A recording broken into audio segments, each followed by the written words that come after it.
നമസ്കാരം. വിഷ്ണു ടോക്സിൻ്റെ പുതിയൊരു വീഡിയോയിലേക്ക് എല്ലാവർക്കും സ്വാഗതം. നമ്മളെല്ലാവരും കുറേ പേരെങ്കിലും ബജ്റാവോ മസ്താനി എന്ന് പറഞ്ഞിട്ടുള്ള സിനിമ കണ്ടില്ലെങ്കിലും അതിൻ്റെ റീൽസൊക്കെ ഒരുപാട് പേര് കണ്ടിട്ടുണ്ടാവും. ഈ ഡയലോഗ് പറഞ്ഞാൽ എല്ലാവർക്കും അറിയാമായിരിക്കും. കൃഷ്ണനും രുക്മിണിയും സംസാരിച്ചു കൊണ്ടിരിക്കുകയായിരുന്നു. അപ്പോൾ രുക്മിണി കൃഷ്ണനോട് ഇങ്ങനെ പറഞ്ഞു, ഭർത്താവും ഭാര്യയും തമ്മിലുള്ള ബന്ധം എത്രത്തോളം ദൃഢമായതാണെങ്കിലും ജനങ്ങൾ എപ്പോഴും സംസാരിക്കുന്നത് പ്രണയിനിയെക്കുറിച്ചാണ്. രാധേ കൃഷ്ണ രാധേ കൃഷ്ണ എന്ന അതിൻ്റെ ഇടയ്ക്ക് വേറെ ഡയലോഗ് ഉണ്ട് തോന്നുന്നു. അതിൻ്റെ കണ്ടൻറ് അതാണ്, അങ്ങനെയാണ് പറയുന്നത്. അപ്പോൾ എന്തുകൊണ്ട് കൃഷ്ണൻ രാധയെ ഏറ്റവും കൂടുതൽ പ്രണയിച്ചു?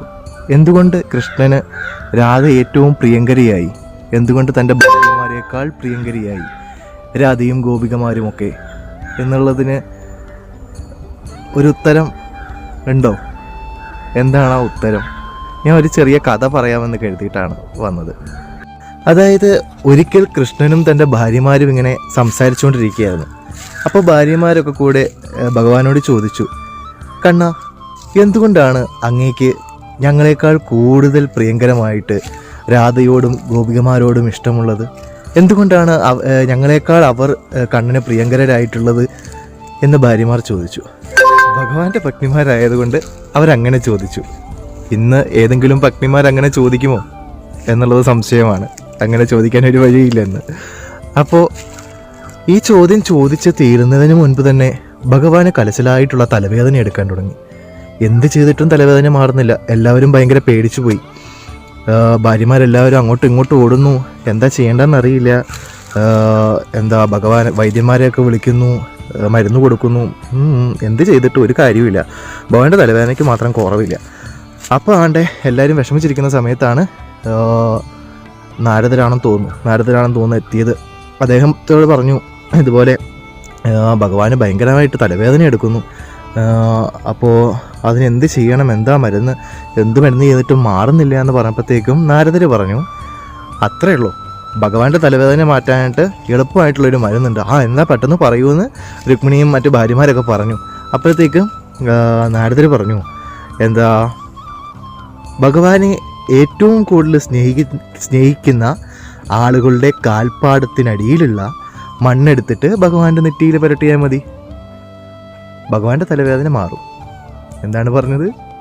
ഭഗവാനെ ഏറ്റവും അധികം സ്നേഹിക്കുന്ന ആളുകളുടെ കാലിൻ്റെ അടിയിലുള്ള മണ്ണെടുത്തിട്ട് ഭഗവാന്റെ തലയിൽ തേച്ചാൽ, നെറ്റിയിൽ തേച്ചാൽ വേദന മാറും.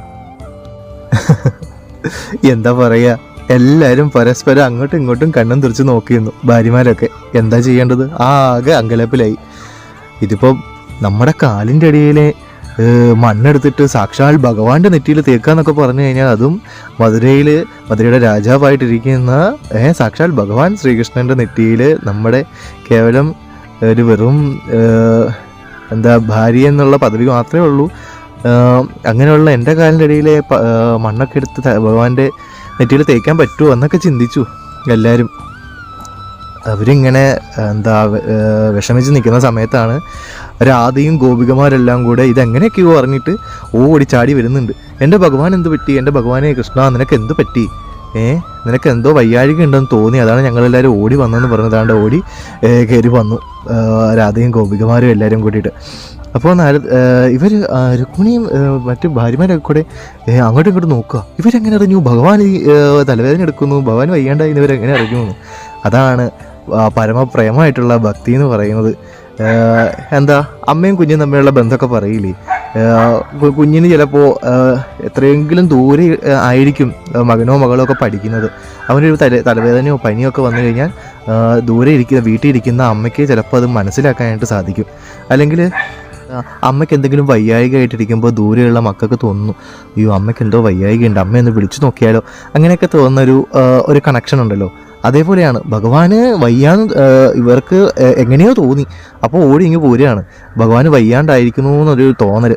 അപ്പോൾ വന്നിട്ട് അന്നേരം നാരദർ ഇതുപോലെ പറഞ്ഞു, ഇങ്ങനെയൊക്കെയാണ് സംഭവം, മരുന്നൊന്നും തേച്ചിട്ട് മാറിയിട്ടില്ല, ഇതാണ് ആകെ ഒരു പ്രതിവിധിയുള്ളത്. ഭഗവാനെ സ്നേഹിക്കുന്ന ആളുകളുടെ കാലിൻ്റെ ചോട്ടിലെ മണ്ണെടുത്തിട്ട് തലയിൽ തേക്കണം, നെറ്റിയിൽ തേക്കണം, എന്നാലേ മാറുള്ളൂ. ഒന്നും ചിന്തിക്കാൻ നിന്നില്ല, ഒന്നും ആലോചിക്കാൻ നിന്നില്ല, ആരോടും ഡിസ്കഷൻ ഒന്നും നിന്നില്ല.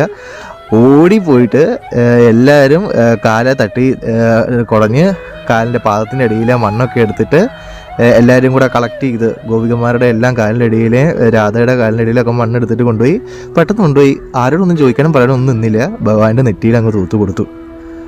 അത്ഭുതം എന്ന് പറയട്ടെ, ഭഗവാന്റെ തലവേദന മാറിപ്പോയി. ഇത് കേവലം ഒരു തലവേദനയുടെ പ്രശ്നമല്ല, ഇത് ഭഗവാന്റെ ഒരു പരീക്ഷണമായിരുന്നു. അപ്പം ഭഗവാന്റെ ഭാര്യമാർക്ക് മനസ്സിലായി എന്തുകൊണ്ട് രാധയും ഗോപികമാരും ഭഗവാന് ഏറ്റവും പ്രിയങ്കരായി എന്നുള്ളത്. അവിടെ അൺകണ്ടീഷണൽ ലവ് ആണ്, ഒരു വ്യത്യാസവുമില്ല. എൻ്റെ കാലിനടിയിലെ മണ്ണായിക്കോട്ടെ ചെളിയായിക്കോട്ടെ എന്തായിക്കോട്ടെ, ഭഗവാന്റെ അസുഖം അറിയാൻ മതി. ഇതിൽ ഞാൻ പറയാൻ വിട്ടുപോയൊരു കാര്യം കൂടിയുണ്ട്. നാരദർ ഇത് പറയുമ്പോൾ പറഞ്ഞു കാലിൻ്റെ അടിയിലെ ഇതെടുത്ത് തേക്കാം, പക്ഷേ അതിൻ്റെ വേറൊരു കാര്യം കൂടിയുണ്ട്.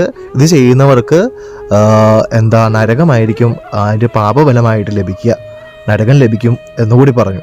അപ്പോഴത്തേക്കാണ് ഈ ഭാര്യമാർക്ക് കൺഫ്യൂഷൻ ആയത്. സോ കാലിൻ്റെ അടിയിൽ തേക്കുകയും വേണം, നരകവും കിട്ടും. ആകെ കൺഫ്യൂഷനായിട്ട് അവിടെ നിന്ന സമയത്താണ് ഗോപികമാരോടും രാധയോടും ഈ സെയിം കാര്യം തന്നെയാണ് നാരദർ പറഞ്ഞത്. അപ്പോൾ പറഞ്ഞു നരകമായാലും എന്തായാലും വേണ്ടില്ല, ഭഗവാന്റെ അസുഖം അറിയാൻ മതി ഞങ്ങൾക്ക് എന്ന് പറഞ്ഞിട്ടാണ് അവർ ഓടിപ്പോയിട്ട് ഇത് ചെയ്യുന്നത്. അതാണ് ഏറ്റവും ഉത്തമമായിട്ടുള്ള ഭക്തി എന്ന് പറയുന്നത്. അതുപോലെ ഒരിക്കൽ രാധ ഭഗവാനോട് ചോദിച്ചിട്ടുണ്ട്, എന്തുകൊണ്ട് നമ്മൾ വിവാഹിതരായില്ല? നമ്മൾ ഇത്രയും പ്രണയിക്കുന്ന ആൾക്കാരാണല്ലോ, നമ്മൾ എന്തുകൊണ്ട് വിവാഹിതരായില്ല? അപ്പോൾ ഭഗവാൻ പറഞ്ഞു, ഞാനും നീയും രണ്ടും മനുഷ്യര് അല്ലെങ്കിൽ രണ്ട് ശരീരങ്ങളാണെങ്കിൽ മാത്രമല്ലേ നമ്മൾ ഒന്നാകേണ്ടതുള്ളൂ. നമ്മൾ രണ്ട് ശരീരങ്ങളല്ല, നമ്മൾ രണ്ടും മനുഷ്യരല്ല, നമ്മൾ ഒന്നാണ്, ഞാനും നീയും ഒന്നാണ് എന്നുള്ളൊരു തത്വം ഭഗവാൻ പറഞ്ഞു കൊടുത്തു. അപ്പം അത് തന്നെയാണ് ആ ഒരു ഭഗവാനോടുള്ള ഒരു പരമപ്രേമമായിട്ടുള്ള ഭക്തി. അതാണ് രുക്മിണിയും അല്ലെങ്കിൽ ഭാര്യമാരും ഈ രാധയും ഗോപികമാരും ഒക്കെ തമ്മിലുള്ള വ്യത്യാസം. ആ ഭക്തിയുടെ ഏറ്റക്കുറച്ചിലാണ്, അത് മനുഷ്യർക്കിടയിലുമുണ്ട്. അതാണ് ഓരോരുത്തരുടെ ഭക്തിയിലുള്ള വ്യത്യാസം വരുന്നത്. ഒരുപാട് തരത്തിലുള്ള ഒരുപാട് തലങ്ങളിലുള്ള ഭക്തിയുണ്ട്. ചിലരുടെ ഭക്തി എന്ന് പറയുന്നത് അവർക്ക് എന്തെങ്കിലും കിട്ടാൻ വേണ്ടി മാത്രമുള്ളതായിരിക്കും. ക്ഷേത്രങ്ങളിൽ പോയി അർച്ചന നടത്തുക, എന്തെങ്കിലുമൊക്കെ പ്രാർത്ഥിക്കുക, എനിക്കത് കിട്ടണം, എൻ്റെ മക്കൾക്ക് അത് കിട്ടണം, ഇത് കിട്ടണം എന്നൊക്കെ പറഞ്ഞ് പ്രാർത്ഥിക്കുക. ചിലരുടെ ഭക്തി എന്ന് പറയുന്നത് ഒന്നും ചോദിക്കാതെ, ഒന്നും തിരിച്ചു പ്രതീക്ഷിക്കാതെ അൺകണ്ടീഷണലായിട്ടുള്ള ലവ്, പ്യുവർ ലവ്, ആ സ്നേഹമാണ് ഭഗവാൻ ഏറ്റവും കൂടുതൽ ഇഷ്ടം. അതാണ് ഭഗവാനും നമ്മളും ഒന്നാണെന്നുള്ള കാര്യം മനസ്സിലാക്കി തരുന്നത് ആ ഒരു പ്യുവർ ലവ് മാത്രമായിരിക്കും. അപ്പോൾ അതിനുള്ള ഒരു ഉദാഹരണം കൂടിയാണ് ശബരിയുടെ ആശ്രമത്തിൽ ശ്രീരാമൻ വന്നപ്പോഴത്തേക്കും ശബരി ഇതെടുത്ത് കൊടുക്കുന്നുണ്ട്. ഞാവൽപ്പഴം കടിച്ചു നോക്കിയിട്ട് മധുരം ഉണ്ടോ എന്ന് നോക്കിയിട്ടാണ് ഭഗവാൻ എടുത്ത് കൊടുക്കുന്നത്. അത്രയ്ക്ക് പ്യുവറായിട്ടുള്ള ഒരു സ്നേഹമാണ് നമുക്കവിടെ കാണാൻ സാധിക്കുന്നത്. അതുപോലെയാണ് രാധയും കൃഷ്ണനും തമ്മിലുള്ള ഒരു പ്രേമം എന്ന് പറയുന്നതും അത്രയ്ക്ക് അൺകണ്ടീഷണലാണ്. എന്താ ഇത് കൂടുതൽ പറയുക, എല്ലാവർക്കും മനസ്സിലായി എന്ന് വിചാരിക്കുന്നു. ആ ഒരു സിനിമയിൽ ഇത് കണ്ടിട്ട് ആരും തെറ്റിദ്ധരിക്കേണ്ട എന്ന് പറയുകയായിരുന്നു ഞാൻ. അപ്പോൾ രാധേ കൃഷ്ണ, രാധേ കൃഷ്ണ, രാധേ കൃഷ്ണ. വീണ്ടും ഒരു വീഡിയോയിൽ കാണാം. എൻ്റെ ചാനൽ തുടങ്ങിയത് തന്നെ കഥകൾ പറയാൻ വേണ്ടിയിട്ടായിരുന്നു. അതിനിടയ്ക്ക് കുറേ ആളുകളുടെ അഭിപ്രായം കേട്ടിട്ട് ഞാൻ അത് വേണ്ടാന്ന് വെച്ച് നിർത്തി വെച്ചിട്ടുണ്ടായിരുന്നു. ഇനിയിപ്പോൾ അത് പറഞ്ഞു തുടങ്ങാമെന്ന് തോന്നുന്നു. നിങ്ങളുടെ അഭിപ്രായം കൂടെ അറിയുകയായിരുന്നെങ്കിൽ നന്നായിരുന്നു. എന്തായാലും വീണ്ടും അടുത്തൊരു വീഡിയോയിൽ കാണുന്നവരെ ടാറ്റ.